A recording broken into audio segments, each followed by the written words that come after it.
Hello everyone, how are you doing? This is MD Tech here with another quick tutorial. In today's tutorial, I'm going to show you how to download and install the Reddit app on your Android smartphone. So this should hopefully be a pretty straightforward process here, guys, on how to do it. And without further ado, let's go ahead and jump straight into it. So all you have to do is swipe up on your home screen, and you want to select the Play Store listed here. Select the search button at the bottom, and then up at the top search bar, search for Reddit. One of the best matches should say Reddit, Reddit Inc. Go ahead and select install. Give that a moment.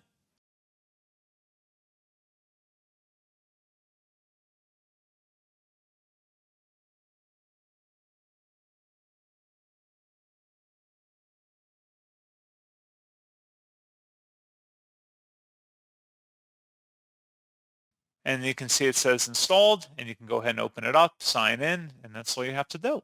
So pretty straightforward process on that, guys. And as always, thank you for watching. I do hope that I was able to help you out, and I do look forward to catching you all in the next tutorial. Goodbye.